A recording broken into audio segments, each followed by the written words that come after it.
আমি এখন আমরা জাতীয়তাবাদী ছাত্রদল মনোনীত যে প্যানেল আছে এবং রাকসু ফর রেডিক্যাল চেঞ্জ যেই কয়েকটা দাবি, আমাদের 12টা দাবি আছে, যেই দাবিগুলোতে আমরা ঐক্যমতে পৌঁছাইছি সেই দাবিগুলো আপনাদের সামনে উপস্থাপন করছি।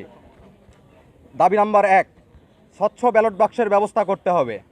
ভোট গ্রহণের শুরুতে সাংবাদিক এবং প্রার্থীদের এজেন্টের সামনে ব্যালট বাক্স উন্মোচন করতে হবে। আপনারা জানেন যে অনেক জায়গায় ছাত্র সংসদ নির্বাচন অনুষ্ঠিত হচ্ছে, কিন্তু সেখানে দেখা যাচ্ছে স্বচ্ছ ব্যালট বাক্স নাই। তো সেখানে ভোট রিগিং আরও বিভিন্ন কিছুর ঘটনা ঘটছে আমরা লক্ষ্য করছি। তো সেই উদ্বেগের জায়গা থেকে সুস্পষ্টভাবে আমরা বলছি অবশ্যই স্বচ্ছ ব্যালট বাক্স এখানে স্থাপন করতে হবে।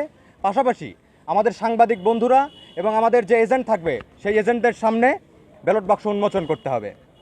দাবি নাম্বার 2, ভোটারদের আঙ্গুলে উচ্চমান সম্পূর্ণ অমোচনীয় কালির ব্যবস্থা করতে হবে যাতে কালি না মুছে যায়। আমরা বিভিন্ন জায়গায় দেখেছি যে শিক্ষার্থীদের যে কালি দেওয়া হচ্ছে তাদের হাতে, সেই কালি 5 মিনিটও টিকছে না, সেগুলো উঠে যাচ্ছে। তো সেই জায়গা থেকে নির্বাচনে যারা প্রতিনিধিত্ব করছে তাদের কাছে এই জিনিসটা সার্টিফাইড এবং নিশ্চিত করতে হবে এই জিনিসটা। তারপর 3 নাম্বার দাবি, একদিনের মধ্যে, এটা সুস্পষ্ট দাবি নির্বাচন কমিশনের কাছে, একদিনের মধ্যে ছবিসহ ভোটার তালিকা প্রকাশ করতে হবে। আমাদের 4 নাম্বার দাবি, ভোট গণনার স্বচ্ছতার জন্য ম্যানুয়াল পদ্ধতিতে ভোট গণনা করতে হবে। এখানে আমরা ম্যানুয়াল পদ্ধতি বলছি, এখানে অনেক প্রশ্ন আসতে পারে। যেহেতু জাহাঙ্গীরনগরে একটা অকারেন্স ঘটেছে, আমাদের সম্মানিত শিক্ষক তার আমাদের অকাল মৃত্যু ঘটেছে, আমরা এই জায়গা থেকে শোক প্রকাশ করছি। কিন্তু আমরা এই জায়গা থেকে বলে দিতে চাই যে আমরা ইভিএমকে কিন্তু বারবার বৃদ্ধাঙ্গুলি দেখিয়েছি। এটার একমাত্র কারণ যে ইভিএমে কারচুপি থাকতে পারে। তো সেই জায়গা থেকে আমরা বলছি অবশ্যই ভোট গ্রহণ যেটা হবে সেই ভোট গণনা ম্যানুয়ালি করতে হবে। এর জন্য যত লোকবল, এখানে পর্যাপ্ত লোকবল যদি নিয়োগ করতে হয় সেই পর্যাপ্ত লোকবল নিয়োগ করে একটা নির্দিষ্ট সময়ের মধ্যে ভোট গণনা সম্পূর্ণ করতে হবে। আমাদের 5 দাবি নাম্বার, প্রার্থীদের নির্বাচনী খরচ নির্দিষ্ট করতে হবে। আমরা যেটা দেখেছি যে প্রার্থীরা যে পরিমাণ টাকা খরচে লিপ্ত, যারা আমরা শিক্ষার্থীদের প্রতিনিধিত্ব করি তাদের কিন্তু আমরা ওই অর্থে আমরা চাই না যে ছাত্র রাজনীতি একটা টাকা, ওই অতীতের কালো টাকা এবং যে চাঁদাবাজি রাহাজানি এগুলোর মধ্যে ফিরুক। তো সেই জায়গা থেকে আমরা বলছি ছাত্র সংসদ একমাত্র হবে শিক্ষার্থীদের জন্য। তো সেই জায়গা থেকে আমরা দাবি জানাচ্ছি প্রার্থীদের নির্বাচনী খরচ অবশ্যই নির্দিষ্ট করতে হবে। দাবি নাম্বার 6, সকল প্যানেল বা প্রার্থীর পোস্টারের সংখ্যা নির্দিষ্ট করতে হবে। কেননা আপনারা জানেন যে যার হয়তো বেশি টাকা আছে, অর্থ আছে, সে বেশি পোস্টার বিলি করতে পারবে।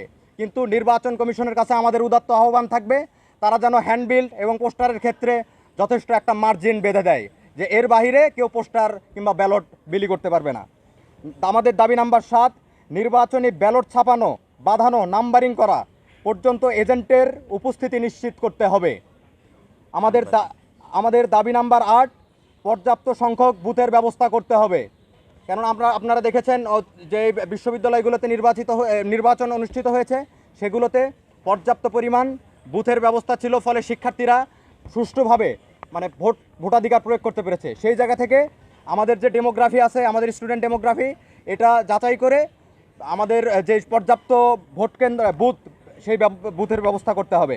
আমাদের দাবি নাম্বার 9, ডিজিটাল বোর্ডে ভোটার নাম্বার সহ প্রকাশনা চলমান রাখতে হবে।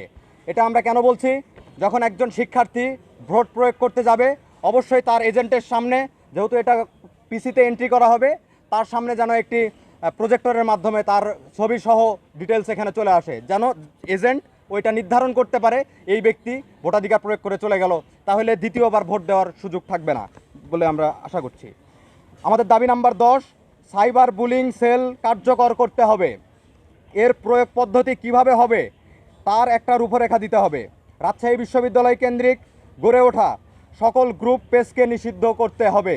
কেননা আমরা দেখতে পাচ্ছি এই জায়গায় আমাদের নারী শিক্ষার্থীদের থেকে শুরু করে তাদের যে সোশ্যাল বুলিং, স্লাট শেমিং, আরও বিভিন্নভাবে তাদেরকে উত্ত্যক্ত করার চেষ্টা হচ্ছে এবং নারী শিক্ষার্থীরা যেন প্রার্থিতা না করতে পারে সেই জন্য তাদেরকে কিভাবে ওই জায়গাগুলোতে শিক্ষার্থীদের হিউমিলেট করা হচ্ছে। এই জায়গা থেকে আমরা বলছি এই পেজগুলোকে অন্ততপক্ষে নির্বাচন চলাকালীন সময়ে নিষিদ্ধ করতে হবে। পাশাপাশি বিশেষত আমাদের বিশ্ববিদ্যালয়ের সংসদ ও রাজশাহী বিশ্ববিদ্যালয় নিউজ 24 নামক যে প্রোপাগান্ডা গ্রুপ আছে, স্পষ্টত এটা গর্হিত কাজ চালিয়ে যাচ্ছে। দ্রুত এর বিরুদ্ধে রাজশাহী বিশ্ববিদ্যালয় প্রশাসন এবং নির্বাচন কমিশনকে ব্যবস্থা গ্রহণ করতে হবে। আমাদের দাবি নাম্বার 12, ভোটের দিন ভোটারদের ব্যালট লিস্ট ধরিয়ে দেওয়া যাবে না।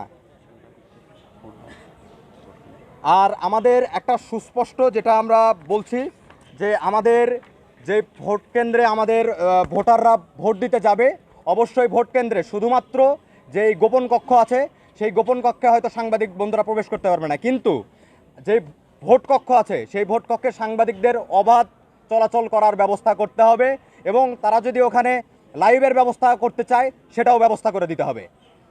ধন্যবাদ আমাদের সাংবাদিক বন্ধুরা। ভিডিওটি ভালো লাগলে পরবর্তী ভিডিও নোটিফিকেশন পেতে চ্যানেলটি সাবস্ক্রাইব করে পাশে থাকা বেল বাটনটি অন করে রাখুন।